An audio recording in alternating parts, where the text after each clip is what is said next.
প্রশ্ন করলেন যে কোরআন আধুনিক বিজ্ঞানের সাথে সঙ্গতিপূর্ণ, কিন্তু কোরআনের এই কথাটা মানেন না যে আদম আলাইসাল্লাম হলেন প্রথম মানুষ। এটা ডারউইনের থিওরির বিরুদ্ধে যায়। আমি আপনার সঙ্গে একমত।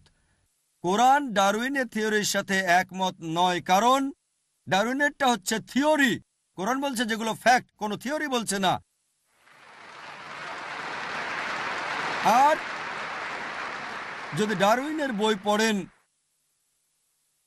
ডারউইনের বই পড়লে দেখবেন অরিজিন অফ স্পিসিস বলা হয়েছে যে চার্লস ডারউইন বিগল নামে একটা জাহাজে ভ্রমণ করেছিলেন, আর তারপর তিনি গেলেন গ্যালাপেগোস নামে একটা দ্বীপে। সেখানে দেখলেন পাখিরা ঠোঁট দিয়ে ছিদ্র করছে, গর্ত খুঁড়ছে, আর গর্তের গভীরতার উপর নির্ভর করে এই পাখিদের ঠোঁট বড় বা ছোট হয়ে থাকে।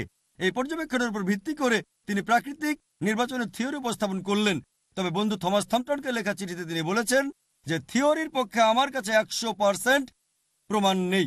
আসলে এই থিওরি দিয়ে আমি ভ্রূণবিদ্যা আর প্রাথমিক শরীর গঠন ব্যাখ্যা করতে পারবো, তাই থিওরিটা উপস্থাপন করেছি। তাহলে ডারউইন নিজেও মেনে নিয়েছেন যে এখানে একটা ফাঁক আছে, আর সেই কারণে স্কুলে থাকতে কাউকে অপমান করতে গেলে বলা হতো যে তুমি যদি ডারউইনের সময় এই পৃথিবীতে থাকতে তাহলে থিওরিটা সত্যি প্রমাণিত হতো, তার মানে তুমি দেখতে বানরের মতো।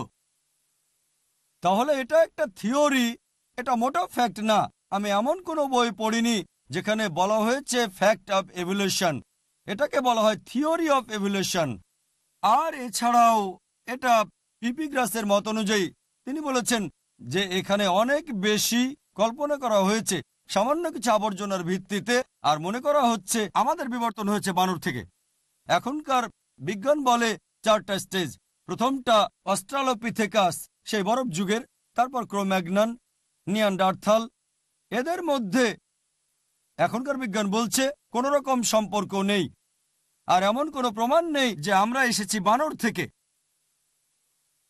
আর হান্সিস ক্রেগের মতে, তিনি মলিকিউলার বায়োলজিতে একজন বিশেষজ্ঞ, তিনি বলেছেন শুধু ডিএনএর উপর ভিত্তি করে এটা বলা হাস্যকর যে মানুষ বানর থেকে এসেছে। এটা শুধুই অনুমান। অনেক বিজ্ঞানী আছেন যারা ডারউইনের থিওরির বিরুদ্ধে লিখেছেন। ডারউইনের থিওরি ভুল প্রমাণ হয়েছে অনেক দিন আগেই। ইদানিং এই জিনিসগুলো আবার ইন্টারনেটে এসেছে। আচ্ছা, ডারউইনের থিওরি, এই সবগুলো অনুমান। তবে ডারউইনের কথা সঠিক যে প্রাণের সৃষ্টি হয়েছে পানি থেকে, সমস্যা নেই। কোরআন এই কথা বলছে, সূরা আম্বিয়া অধ্যায় 21 আয়াত নাম্বার 30। তার কিছু কথা সঠিক, তবে সামগ্রিকভাবে যে মানুষের বিবর্তন হয়েছে বানর থেকে, এটা অবৈজ্ঞানিক, এটা থিওরি, কোনো ফ্যাক্ট না। আশা করি উত্তরটা পেয়েছেন।